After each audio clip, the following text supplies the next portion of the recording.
ברוך אתה אדוני אלוהינו מלך העולם יוצר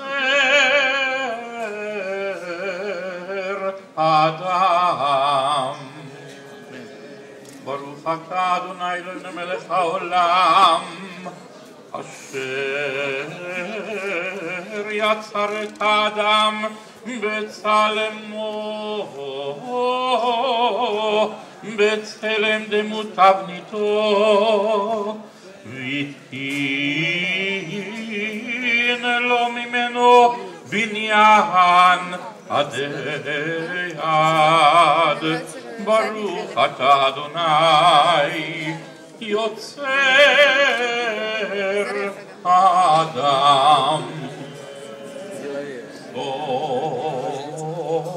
תסיס ותגלה קרה בקיבוץ בניה לתוכה בשמחה. ברוך אתה אדוני משמח ציון בבניה. שמח תשמח רעים אהובים כשמח את יצירך בגן עדן מקדם.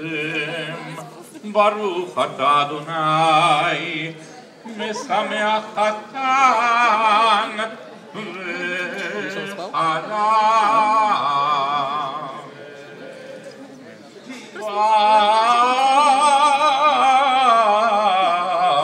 ברוך אתה אדוני אלוהינו מלך העולם אשר ברא ששון ושמחה חתן וחלה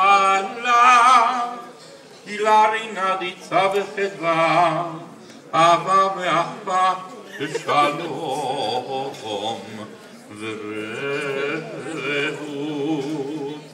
נהרה אדוני אלוהינו יישמע בערי יהודה ובחוצות ירושלים.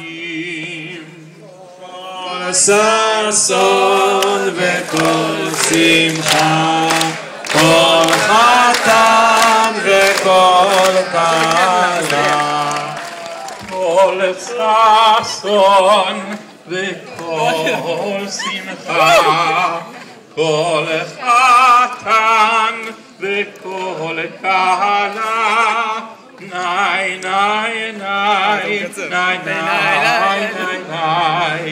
נאי נאי נאי כל ניצלות חתנים מחופתם ונערים ממשתה נגינתם. ברוך אתה אדוני משמח חתן עם הכלה. אמן. ניקיטה, תשתה. לא, לא, לא, לא, תיתן לאשתך. תסתכלו, תסתכלו.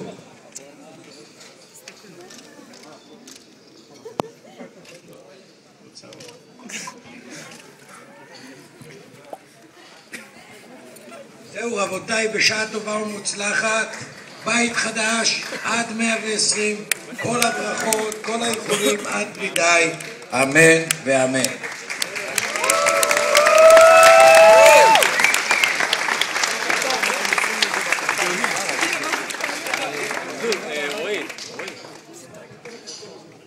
אתם יודעים, בסוף הטקס אנחנו נותנים לחתן לשבור את הכוס. אני הבטחתי לחתן בבית שאני אספר לכולם למה שוברנו את הכוס. זה לא לבדוק אם ניקיטה בריון לא פה. זה גם לא סימן, יש כאלה שחושבים שאם הוא שובר את הכוס בפעם השנייה או החמישית, שזה משנה משהו בחיים.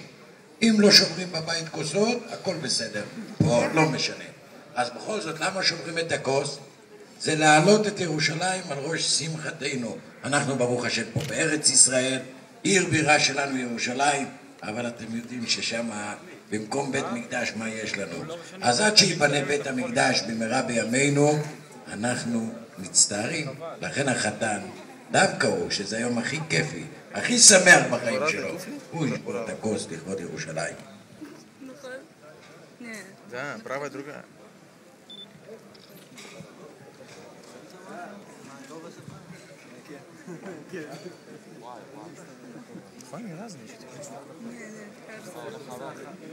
אם אשכחך ירושלים, אשכח ימיני, תדבק לשוני, לחכי, אם לא, אזכרך, אם לא, אעלה את ירושלים, שמחתי.